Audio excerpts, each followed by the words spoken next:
Welcome everybody. This is our first webinar in Coacharya's brand new MasterMind Mentor series.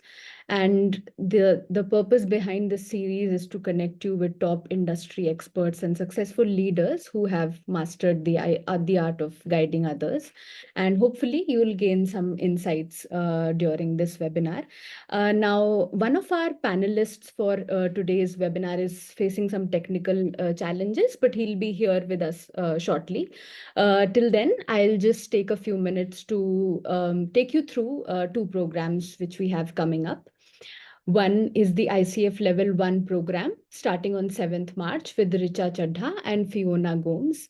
This is a Level 1 program which will help you kickstart your coaching journey if you are on the lookout for that. The other program is the Coacharya's Mega ACTC program, which is starting on 4th of March 2024. Now, this program is happening with 6 trainers. It has Ujjwal Butch, Cindy Muthukarapan, Coacharya CEO Pranav Ramanathan. There's Priya Ramesh Sridharan, and Ram Ramanathan, who is also here with us in the webinar today, who will be the trainers for this particular program. It will be focusing on the systemic team coaching aspect. And this program will prepare you for the ICF ACTC credential or the team coaching credential. Now, for any questions you have about any of our programs, apart from these programs, you can reach out to us at support@coacharya.com. I will paste the links shortly on the chat box, and I will let Ram take over now for an introduction to today's webinar. Okay, Shankar, let's start, and I'm sure Gopal should be joining anytime soon, and both Yamini and Sylvester will be on watch on the participant list if he is still there. So, yeah, first of all, to introduce the program, this is something that we started this year for the first time. We can call it the MasterMind Mentor Program or the Business Mentor Program. The whole idea is to bring about an awareness of how, in the business context, coaching, which is conducted with an element of mentoring, perhaps, which is involved in it, which is coming from experience and so on, rather than purely about the coach's own expertise in coaching, how that is far more helpful in executive coaching and live corporate experiences. We have heard from several CEOs when we talk to them saying that coaching as it is practiced, which is one-on-one, could be pretty effective in terms of the transformation of the individual. But then how effectively can it trickle down to other people around, to the ecosystem of the organization, the teams and the organization itself in a systemic way, is something people are finding it extremely difficult to measure, because very often it's about just behavioral issues which are not directly connected with any performance results that the organization and the client leader expects.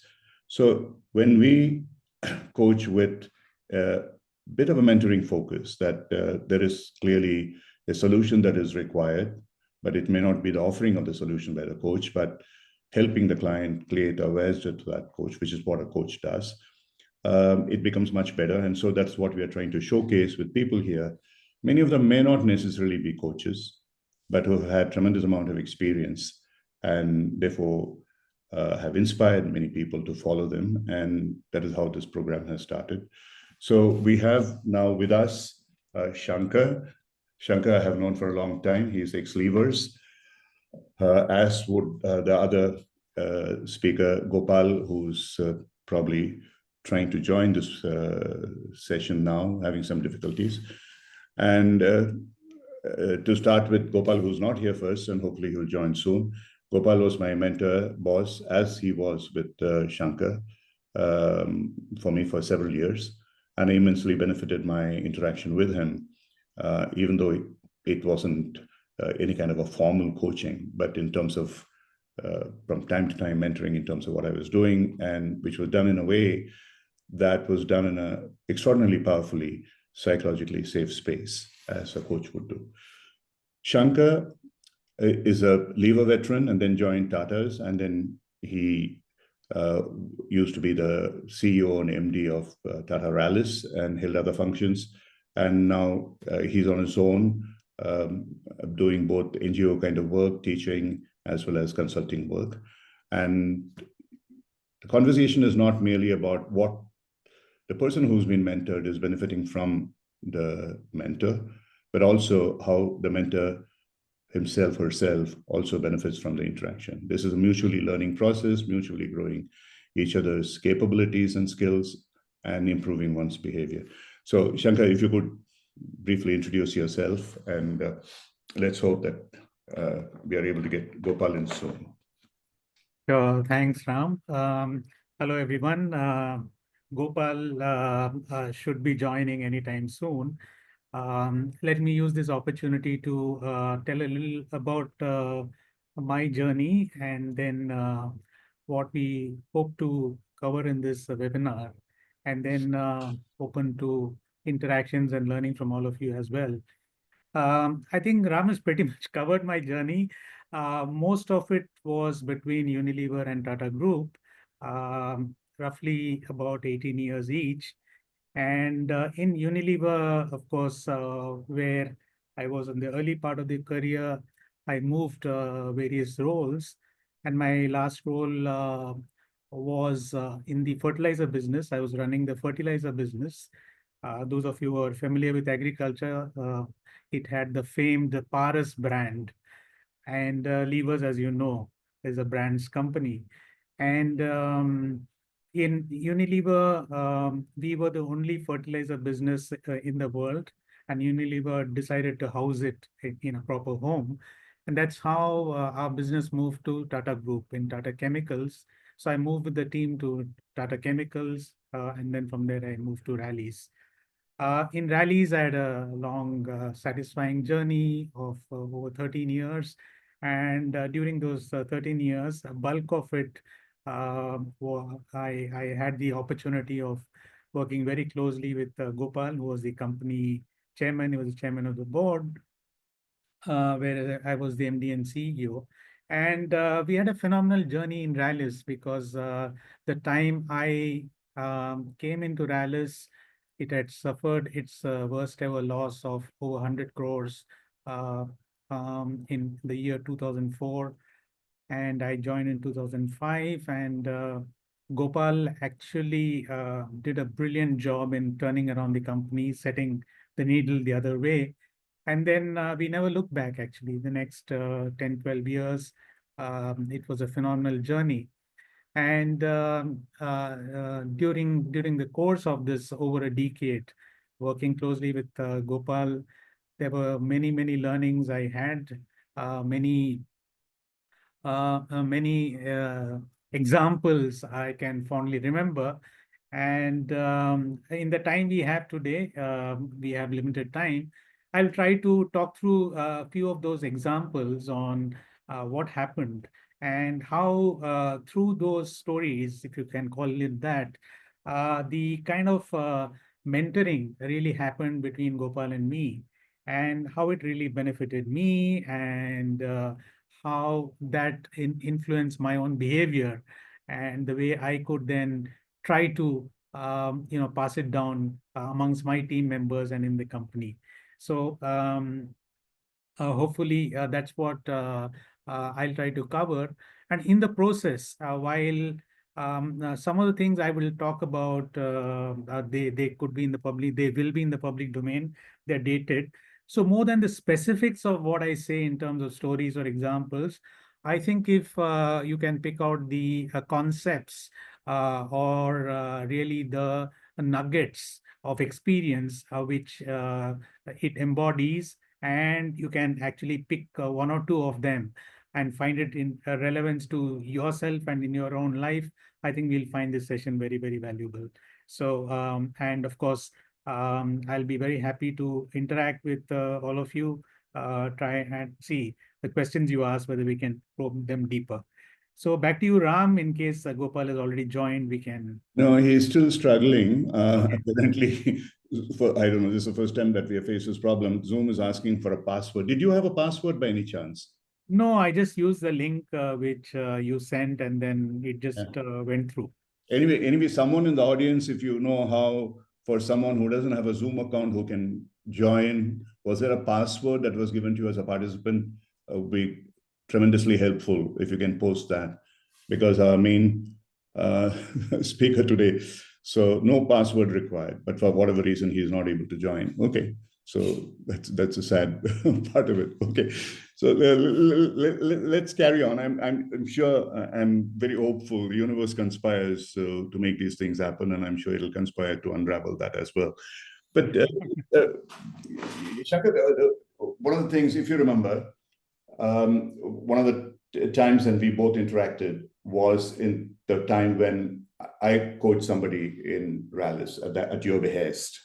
And so when let's say that was an external coach who was coming in, but you were already coaching that person, you were already mentoring that person without naming name perhaps. So if it is that process, you must have done with very many other people. So what was your own experience as a business mentor with all your experience with levers and Tatas? Sure, Ram.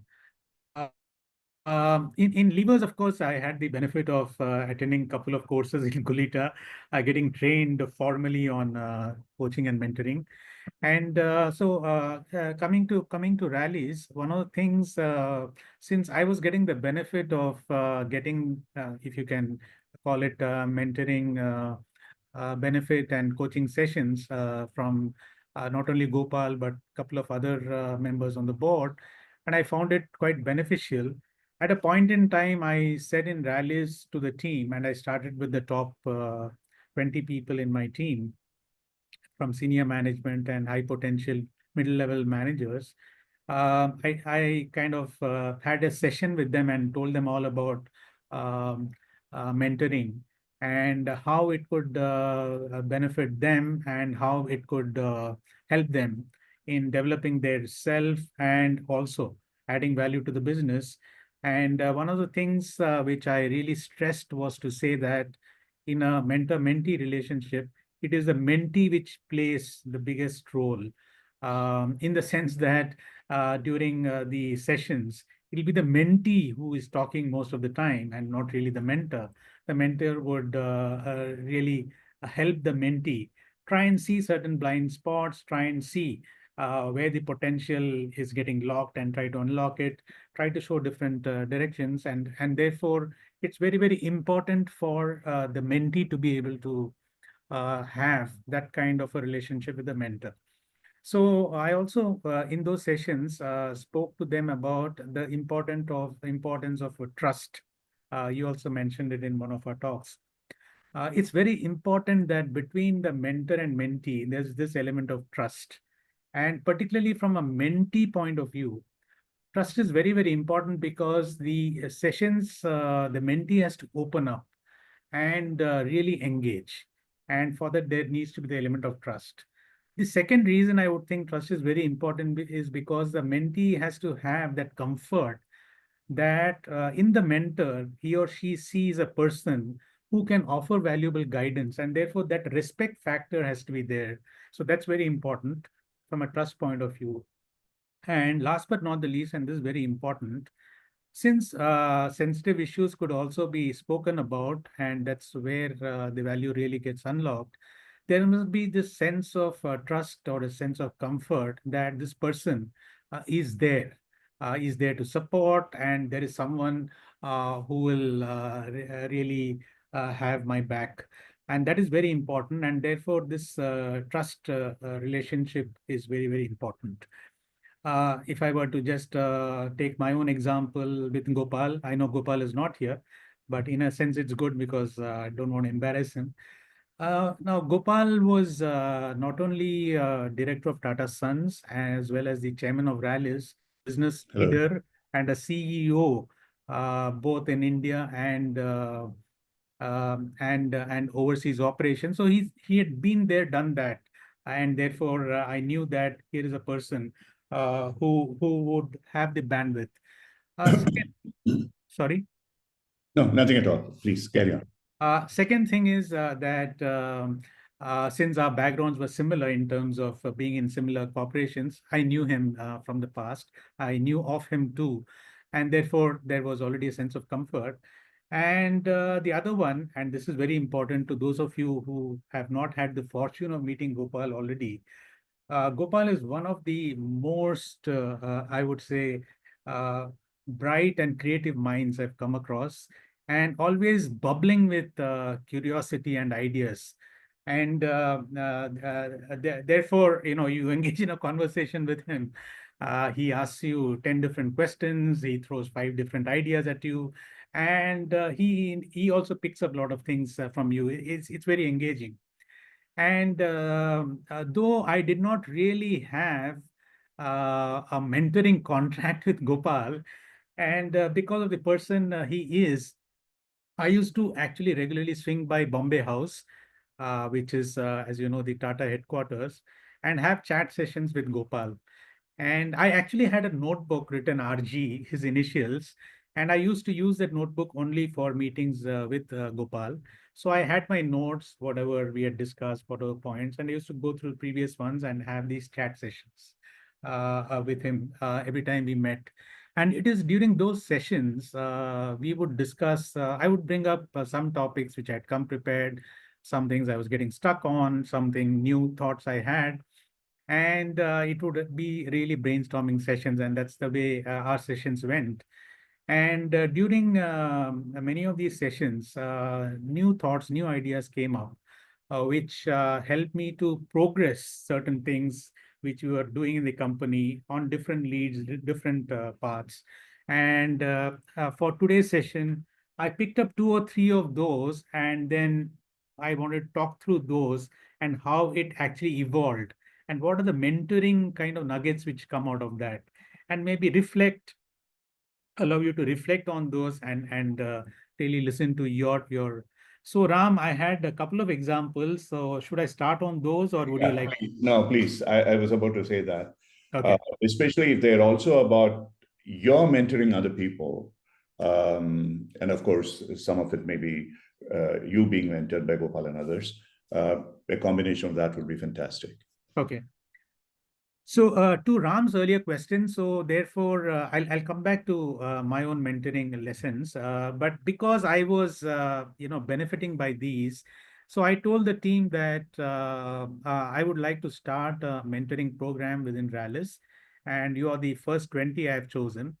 So the first point I wanted to say was, out of the 20, it's okay if some of you actually say that you don't want to do this mentoring. So the first choice I gave to the team was that you can either go through this mentoring process if you think it will benefit you.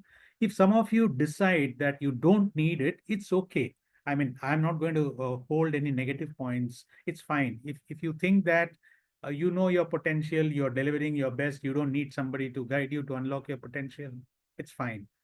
The second thing I said was, because of the trust element I spoke about, I told the 20 of my team members that I'll give you a choice between choosing your mentor. So you could choose between a mentor who is from within the company, or if you don't have a trust that within the company you choose somebody that mentor would add value to you, I can get you a professionally qualified, eminent mentor from outside. And actually, you can have that person as your mentor and a coach as well. So that was the second choice I gave. And by that definition, I mentioned to them that it's not necessary that your mentor should be your next superior, your boss. So some of them did choose their superiors, and some chose to have external mentors. That's how I invited Ram to be mentor for one of our senior most colleagues, and that was a very well done process and a very beneficial process. We had a couple of other external mentors as well. And I also mentored a couple of people because they wanted to have sessions with me. The third caveat I mentioned was, it does not mean that this is going to either add brownie points or take away anything on your personal appraisal. So these mentorship sessions does not mean you've got close to your boss in a different way, and therefore it's going to influence. That's very important. If you have an in-house mentor and you think that this person can influence your career in some way. So I had to make it clear both to the mentors and to the mentee that this was. And so this was a journey we began. And it was that Ram you had referred to, and that happened quite well in Rallis. And after that, we chose the next slot, and that became a process in Rallis during that period. So the first example I wanted to talk about, and let me run through this example and tell you my learning, and then I'll take a pause and maybe take some questions. So as I mentioned, I had regular chat sessions with Gopal, and it's not necessary that it always happened in Bombay House. Sometimes he would come to our Rallis headquarters, and in my office we used to talk. Sometimes it happened outside in the field. And to those of you who don't know Gopal, Ram, you'll bear me out. Gopal is a hands-on person, so he would come out on field visits, and since we work with farmers, he would come into the field and talk to farmers. So there was a train journey we had, and I remember this very distinctly like it happened last evening. So I was on a train with Gopal in the same compartment, and we were traveling overnight from Bangalore to a place called Gangavati, some 350 odd kilometers.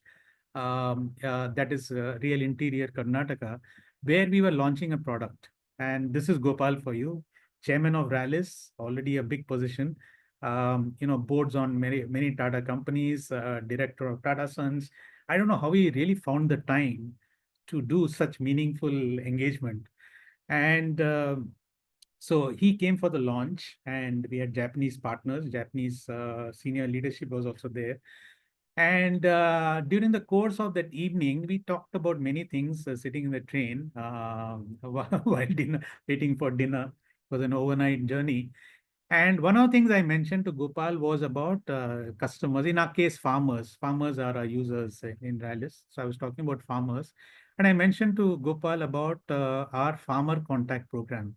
Rallis is known. It was already a 165-year-old company, and long history of relationship with farmers. And so I told Gopal about a program we had started called Standard Visit List of Farmers.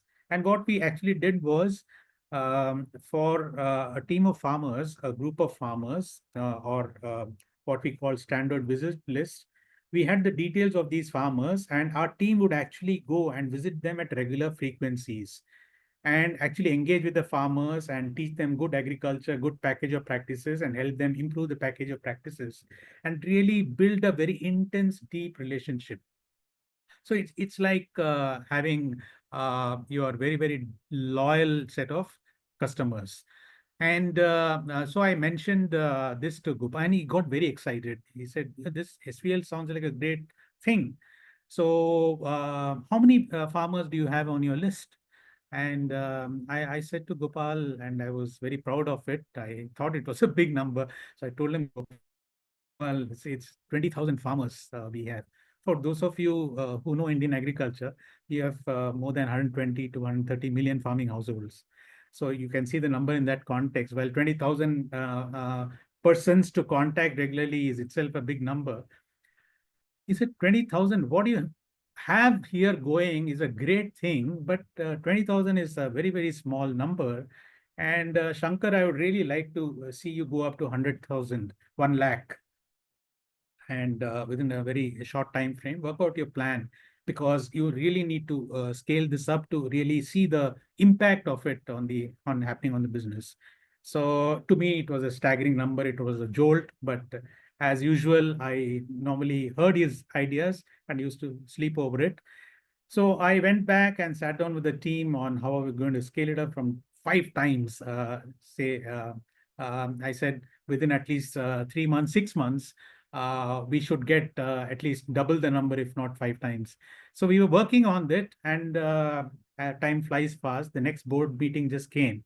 Board meetings we have, as you know, at least once in 3 months. Sometimes there are committee meetings even earlier. So the next meeting, so Gopal, tell me, so Shankar, your SVL program, so where are you on your 5 lakh goal? I said, Gopal, 5 lakhs, 500,000. You said 100,000. And that is Gopal for you. And before I said Jack Robinson, the figure became 1 million. And the other very good thing which Gopal did was he said standard visit list doesn't seem so exciting. And he christened it as Rallis Kisan Kutumba. So Rallis is Rallis, Kisan is farmer, it's Hindi, and in many languages people understand. And he used the word Kutumba, very, very thoughtfully done. Kutumba means family in many languages in India, even in South India. And he said that all over India people will understand. And this really means that you're making customers part of the family. And this is the emotional bond you create. So if you look at old Rallis annual reports, you will find mention of all this. The Rallis Kisan Kutumba. And lo and behold, we went up to 5 lakh and a million. And I think within within about um, 3-4 years, we were at a million. And the other journey we made was as we were working with, we used to sell products, as you know, brands, very powerful brands. And these products were agrochemicals which were meant to cure the crops from either pests or diseases. So it gives you a healthy crop. So we're selling those products and creating those brands. So our story would be that here is the problem you're facing. This is the particular disease your thing is getting infected, and use this product. And whereas we completely changed the storyline and we told the farmer that you and I are here to grow a good crop. You need good yields, good quality, and therefore you'll get a good rate, and therefore it brings in prosperity. And we are here to help you. And we came up with Rallis package of practices. So all universities have their package of practices. So we brought in the latest products and tweaked the practice. So we had a Rallis package of practices, and our people would go on to these, when I said lakhs of farmers, to their fields and demonstrate this package of practices and say that for this package of practices, these are the products you need to use. This is the kind of intervention you require at this kind of timing, and these are the various processes you use. So all of it, when to irrigate, when to use water, when to use the right kind of intervention, etc. And in this, we never used to say, use this Rallis product. So we would say, use this particular chemical. For example, if I take human pharmaceuticals, if you say, use a paracetamol, that's what we would say. We wouldn't say, use Crocin, which is a brand of.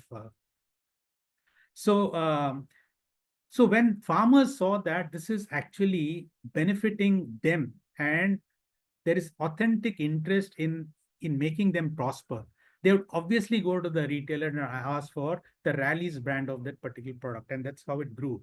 And therefore, the message I wanted to give was, from being a very powerful product selling brand, product selling company, we moved to solution selling of product and services.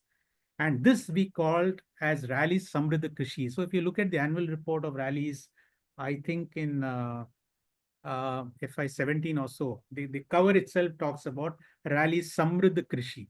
Samriddha means prosperous and agriculture. And we had actually trademarked it. And this became the competitive edge of Rallis, of actually selling solutions while you sell the products.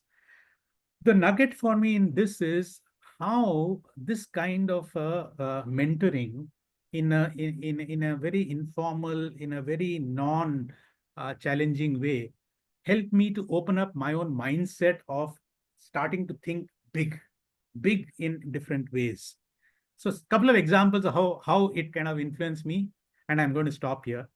One is when we launched a very powerful product called Upload. It was a very big product. I knew in my heart that it's going to be big.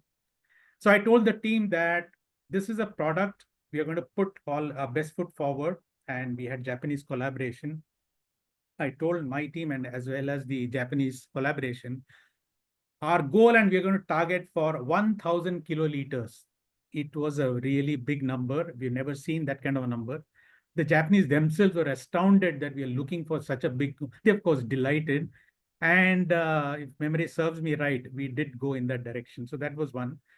Second is, so as I mentioned, we had a terrible loss of 100 crores. So a couple of years down the line, somewhere around 2007 or so, after I'd come in, so I launched a credo called 10, 100,000. 10 stood for, by the year 2010, 100 stood for, we should make a profit of 100 crores. We had made a loss of 100 crores. And 1,000 stood for 1,000 crores of revenue. So 10, 100, it was a catchy number. And it really went down to every team member in the company. And I'm so proud of the team that I think a year earlier, in 2009 itself, we hit the 100 crore profit. And so this is how setting, you'll find in management books, BHAG, big, hairy, audacious goals. But setting that kind of goals really became part and parcel of Rallis. There are many other examples, but couple of other things I want to, as nuggets, also leave here, apart from opening up mindsets. The trust element here was that... Shankar, just a second. There are a couple of questions out there. Yeah. One of them, if you don't mind, let's address them first. Okay. Milind Shrikante, who is an ex-leaver, dear colleague of mine, Milind has asked, do academics also make good mentors or coaches? And he was thinking about some of the levers, people like Rishi and so on. There have been others as well, like Ram Charan and so on, who've been, or even Peter Drucker, for example. These guys were all academics, but they also made, whether you call them mentors or whatever, they were extraordinarily powerful in guiding people. So what would you think of that? A couple of points. Milind, thanks for the great question. I spent a couple of years with SP Jain, last couple of years. So I also got a flavor of, after 40 odd years in corporate, I went to the other side and looked at the academic part. One of the things of academics is that academics, they also spend a lot of time trying to understand what happens in practice. A lot of research happens, and in those 2 years, we also did a lot of research and look at applied research. So there comes a blend of theoretical concepts and how it is applied in practice. And so if you really have good academic mentors, Ram Charan, I've also had attended sessions of Ram Charan, very, very interesting and good. He's quite practical as well. So brings in experience of practice and blends it with theory. So if you have the right set of mentors who have that background, it can be really value adding, definitely.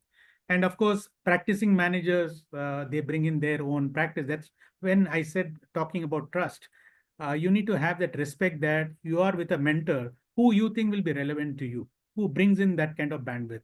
If you end up with the wrong person, like if you're learning music, if you're with the wrong music teacher, you could spend years and not really pick up the nuances of the music you're learning.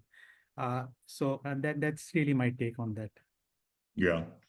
So, and there's another question which I was thinking about. But Milind, to answer your question, there was also another question that you had raised. It doesn't matter really whether it's a person is an academic or a practicing manager. The basic difference would be if it's a practicing manager, especially in the same company, and if they are your mentors, then they could also help you in terms of negotiating the political situations in the company. So that comes in very handy when, in fact, probably Shankar may not want to talk too much about it. None of us would really like to, but I have had many situations when people like Gopal and others who were very good, excellent mentors to me, they helped me a tremendous lot in terms of how to weather the storms. And that was because of the intimate knowledge of what the company is. So if that is an important factor of one's career development, which always it is. And in my later avatar, when I was running a company called Pure Later, and later Gabriel and all that, Deepanand, who was the chairman, the owner of the company. He was a phenomenal mentor. Amazing was not the word. Extraordinarily far-sighted visionary. And the kind of knowledge that I was able to get from him in terms of handling multiple situations, which had really nothing to do with what you might call as coaching inputs in terms of how to handle the government, various other kinds of things. So I guess the needs probably would define whether you're really looking for a mentor who's a coach, or whether it's a coach who's a mentor, or a pure mentor or a pure coach. But to answer your question, knowing you, Milan, and your academic inclinations from a long, long time ago, yeah, you'd make a great coach. And then there are many who are today in that space who have a very, very good knowledge of the business operations. Like, for example, Marshall Goldsmith is an extraordinarily good example. He is considered one of the best coaches in the world. And Marshall is really pretty much of an academic. He has never really worked as a corporate executive, but he worked with Peter Drucker, and he has been a professor and all kinds of stuff. And he's extraordinarily perceptive. So what really coaching requires is about how do you develop that awareness in the other person as to, like, for example, I mean, Marshall and I were having breakfast somewhere, and he's an extraordinarily generous man. And he said, Ram, may I coach you? I said, sure. It's tremendous to be coached by Marshall, who charges, I think, $100,000 a pop or something like that. And said, yeah. But tell me why every time that you start with something and I ask you a question, you say no, and then you sort of affirm what I'm saying. So what's going on here? And I was probably in my 60s at that time, but it was an amazingly powerful observation, which nobody had ever told me before. And someone like him was able to just pick that up in perhaps a casual meeting, but for him, it must have been repeated many times with other people. And that made a huge difference. So yeah, we can go into it. But at the same time, what is also happening out in the field there is even ICF, for example, has started recognizing mentoring as a key element in the larger leadership development process. So if we look at the ICF's competency frameworks, especially in team coaching called ACTC and so on, leadership development is defined in multiple factors, of which coaching is one. And ICF, of course, works with that as integrating, coaching as integrating many other aspects like mentoring, facilitation, training, and so on and so forth. Shankar, the other question that is was asked, Vishnupriya had asked, and which I had actually wanted to ask myself when we talked about psychological safety. When the boss becomes your own coach and mentor, well, they can add value, but it also brings a whole lot of challenges, both sides. Yeah. And she's absolutely right. It's a bit of a walking on a razor's edge kind of a stuff, right? I mean, on the one side, yes, you do not want to judge them, but then eventually you would, somewhere inside, you would be judging them. And the second is, they're not going to trust you with everything. If they are really planning to, they don't like you much and they want to leave the company, they're not going to say that aloud. So has that happened to you, or what's your take on that? Supriya, again, a great question. As I alluded to this sensitivity right at the beginning, if you have boss as your mentor, it cuts both ways. The mentee may think that, I now have a very close line of contact with the boss compared to others, and therefore it's going to help me in my own career development and movement. At the same time, there could be this little anxiety that now how do I open up, because the boss is going to now see all my flaws in a bigger way, or get to see me far more deeply. So it's a fine balance, and therefore that's where I did tell the team when we started the process that do choose. Despite that, a few of them did choose their boss as the mentor, because that element of trust needs to be there. That element of maturity needs to be there. That when you're having that coaching mentoring session, you're not wearing that hat of a limited hat of your superior subordinate, and you're setting goals and reviewing performance, or looking at your action plans and all that. You're going into the wider aspect of the broader thought, and looking at various things which can be done, which are not really under the purview now. And you look at the potential of the person, you look at the good points of the person, try to make it stronger. And it's not always about beating the weakness down and taking away the confidence of the other person. So it's always a tightrope walking, and it requires two mature people if you want to do it properly. Otherwise, these pitfalls are definitely there. Yeah, thanks, Shankar. I mean, just to add to your thing, Vishnupriya, I'd say that in my own experience again, I've had bosses with whom I could discuss about leaving the company. And that was the kind of faith and trust that one had in them, knowing fully well that whatever was right, they would support you. And that's what happened, and had a lifelong relationship with those people. So I think one of the key aspects of any kind of a coaching or even mentoring, that kind of, at that time, I didn't even know that there was a word like coach existed outside of the sports arena. But the other thing also is that ICF has a very good dictum that even in coaching, that when you are earning your coaching hours and experience hours and so on, you're not allowed to include coaching your own subordinates. And that means people who report directly to you. And I think that's probably arising out of this as well. So when you are so intimately connected with the performance of that person, there is going to be a bit of a judgmental input in terms of how you're going to do that. And you're also responsible for the performance review. So yeah, it's we'll leave it at that. I don't think anybody has found an answer. It's really between the relationship between the two people, the mentor and the mentee, to be able to find out. Yeah. Shankar, when we were discussing with Gopal the other day before we got onto this, he was talking about one particular place where there was a lot of labor problems and things like that, and he was talking about some factory where you both had worked together. Does that ring a bell? Is that an example that you might like to talk about a bit? Yeah. That's another great example we can talk about. This is,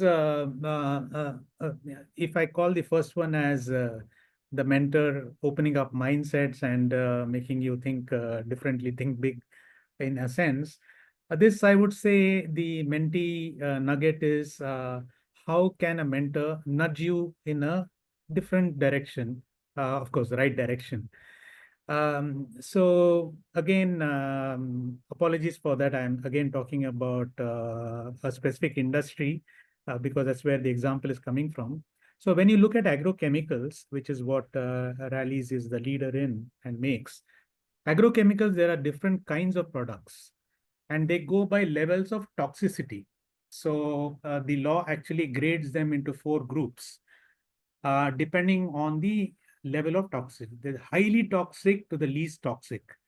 And it is actually color coded. So if you actually pick up a bottle or a can of agrochemical product, you'll find a color triangle. So there's a red triangle, which means it's highly toxic, and all the way going up to a green triangle, which is the least toxic.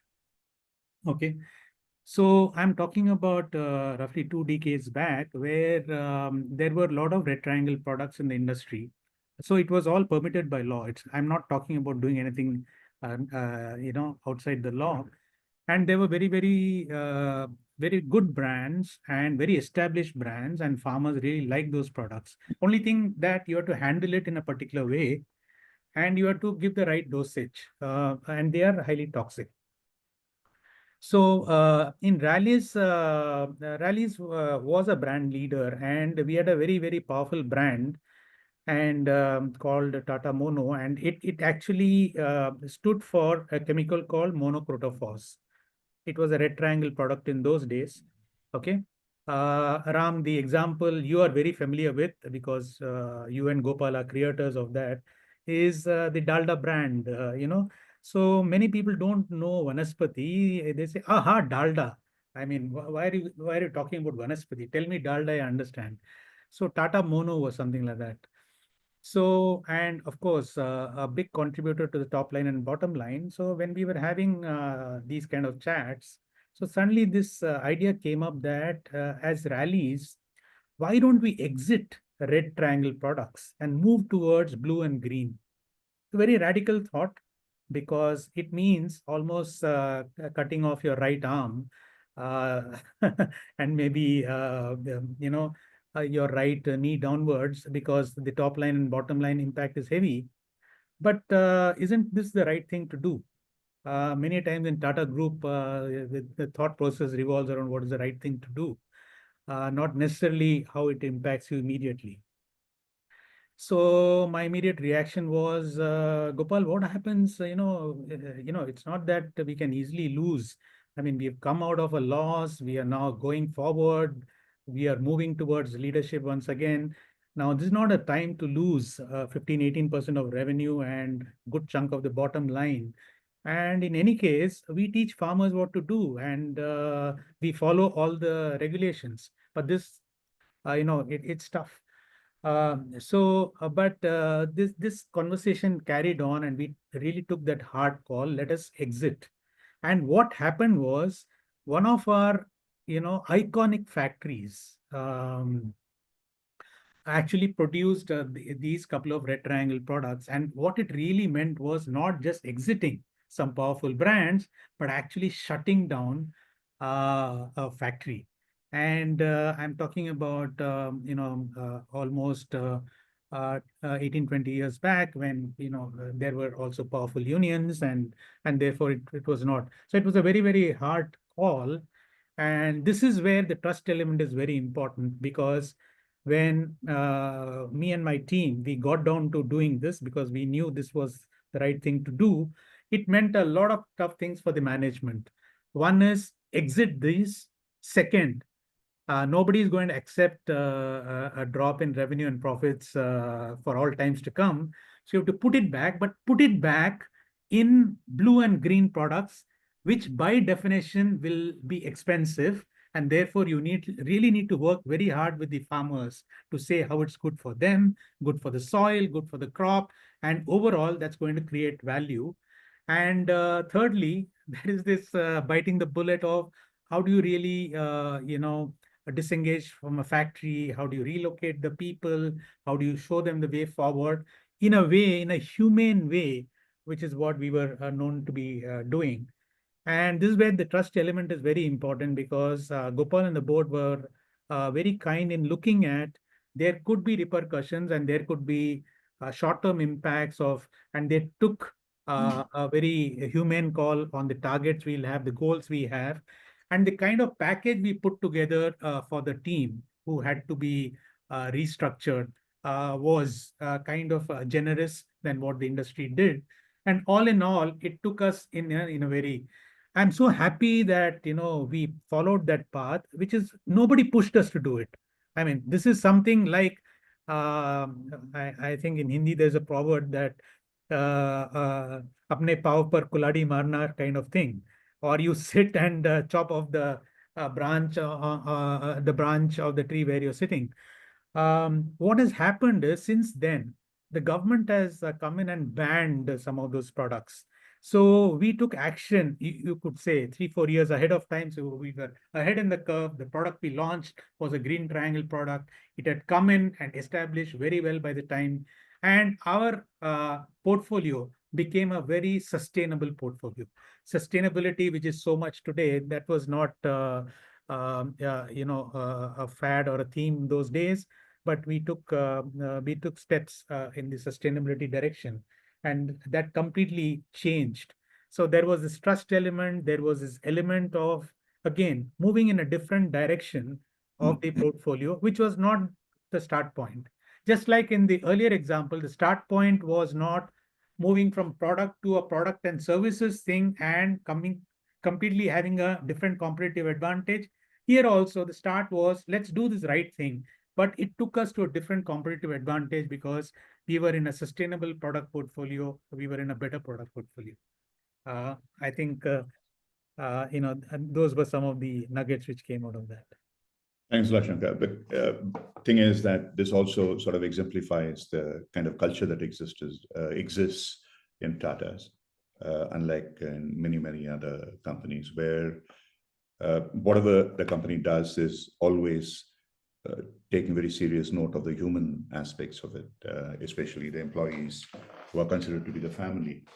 We are pretty much close to the end of the session. So what I want to do is to wrap this up in a way which is also going to be of some value. And if there are, as you have some reflections, you can mention that as well. One of the things that there are many companies, even including in Tata's. For example, TCS, I've worked as part of that initiative when it started many, many years ago, of internal coaches. Some of the Tata companies have, some of them don't. Now, this again, on the one side, is it about, like you said, the tightrope walk or the racer's edge or whatever? But the way that they have handled it is to focus not so much on the performance aspect of it, but mainly in terms of a cultural shift that they wanted to happen in the company in terms of improvement of the work-life balance and many other kinds of things. That was a very powerful way of doing that.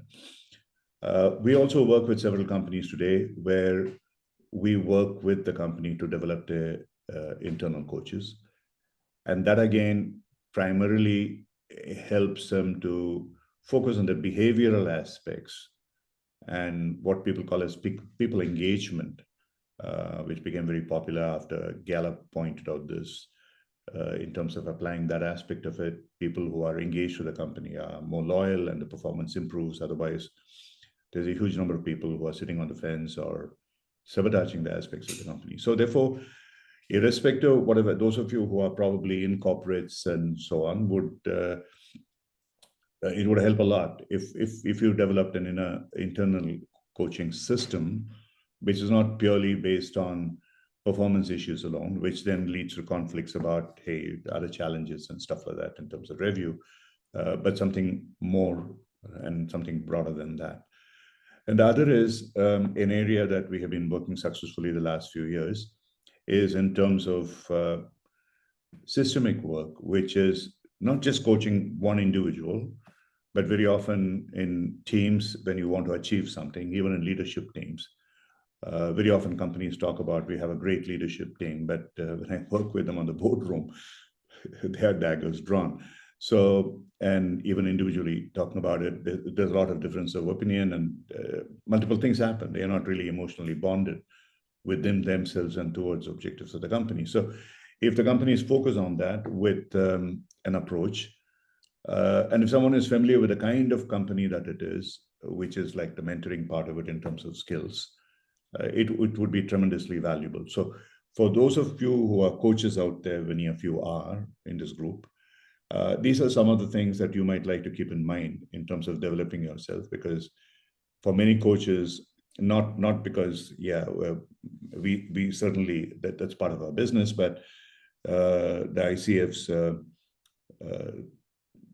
training, what is called the ACTC or the team training program, is an extraordinarily powerful qualification, a skill, as well as an art that you learn, which would help in terms of applying it systemically.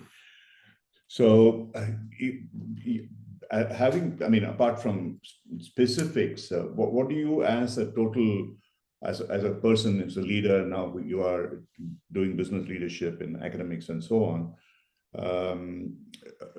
how do you see ways in which these kind of coaching and mentoring combined together can help the leadership population?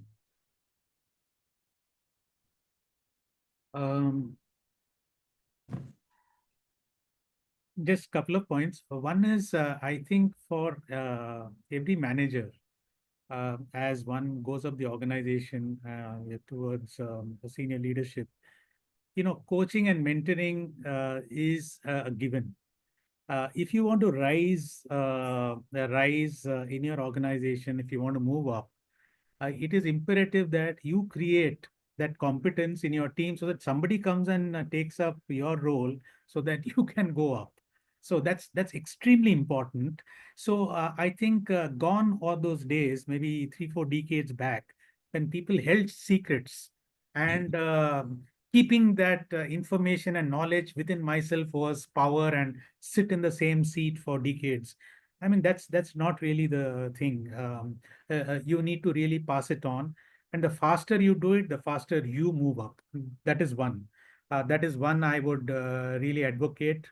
Whether you do it in a formal process as a coach, coaching or something, make sure that you are engaging with your team members and really trying to understand their point of view, try to value add, and try to help them in their own thought process, make them go forward. That is one. Equally, the second point I want to make that's very important.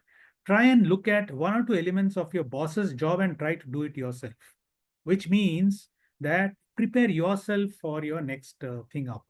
You know, if by definition, if a role requires 10 elements the boss needs to do, take it from me, including me. I never did all those 10 very well all the time. There were 2, 3 of those I never did well. Some 2, 3 of those maybe I did not even like to do. If you can identify those and try to do those, two things happen. One is you help your boss. Second is the boss notices you and you get really pulled upwards. And therefore, I would say that look at both elements. One is how do you really pull up your subordinates? Secondly, how do you yourself get pulled up? And this is something which is there in every job description. You have to. It is not written anywhere. But unless you do this, you will stagnate for life. And in the olden days, one could stagnate. Today, you cannot stagnate. You will get ejected out. So make sure that in some informal way, you do these two things. Okay. Thanks, Shankar. Wonderful words of wisdom. And I truly thank you for being here with us. And sorry about Gopal not being able to be here. We are trying to, I believe he said that he will join in a future session. So we'll try and make that happen. So we'll close the session. Yamini, would you like to sort of close the session? Thank Shankar and the audience, and we'll close. Thank you. Yeah. Thank you so much, Ram. Thank you so much, Shankar, for sharing your experience with us and all those insights. I'm sure the people found it really very helpful and supportive on their journey as well. Sylvester, if you could just put that slide up on your screen.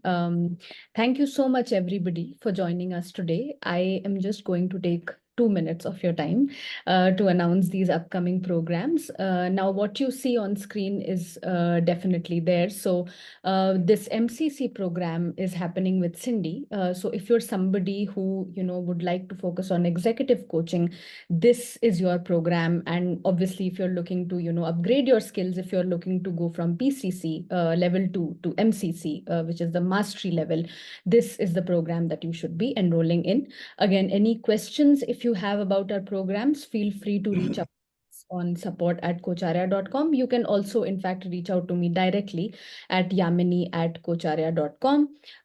Now, apart from our usual ACC and PCC programs, which will all be there on our website on the events calendar page, Sylvester, if you could just paste that link on chat of the events calendar. Please make sure that you check out our ACTC program, which I announced earlier. And there is a level 1 program in February, which is happening. March, that is happening, which you must definitely check out with Fiona Gomes and Richa Chadha, 2 trainers. So you must check that out. The other program is coaching supervision, which is if you are somebody who would like to coach the coach, this is a program for you. Ram will be leading this program, and this doesn't happen very often. So this is a program that you must definitely check out. The ACTC program, again, is happening with 6 trainers. So any questions you have, if you would like to, in future pursue systemic coaching interventions, you can check out this program. And Yes, so somebody I think has asked how does one access the recording? It will be up on our YouTube channel very, very soon. We can share the links with you, definitely, but you can also always be on the lookout on our YouTube channel. Follow us on our YouTube channel for all these recordings, and we will be back soon with more webinars. And there are a few more webinar series coming up. So next in line is our coaching excellence tools and techniques with Coacharya trainers. Now this particular webinar is happening with Tracy and Cindy, who will both be, imparting their knowledge and experience on tools and techniques. These are both Coacharya trainers, and we will be showcasing you our, special techniques, and the trainers will be talking about their expertise in particular. Next one is opening the inner eye. One of this has already happened. As you know, Gayatri Krishnamurthy, an alumni of Coacharya, is leading this. So you must join us for this particular series. Then is the Masters in Coaching, which will be led exclusively by Cindy. And this will be obviously focusing on all the mastery level, coaching techniques. Next is the Saptaswara coaching framework. Again, one of these has already happened, and with Raghu Anantanarayan and Steve Korea. But do join us for another one of these, as we will be, going into the details of what exactly is the Saptaswara coaching framework. That's it from our side for today. Thank you so much, everybody, for joining us, and we hope to see you in our next webinar next week. Thank you so much.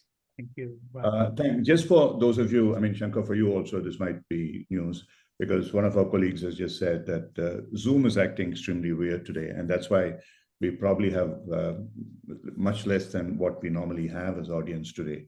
We generally have about 100 people coming in. So I don't know what exactly has gone wrong, where has gone wrong with Zoom.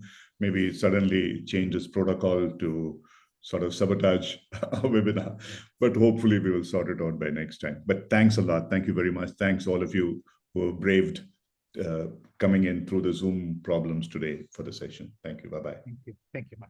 Bye. Bye.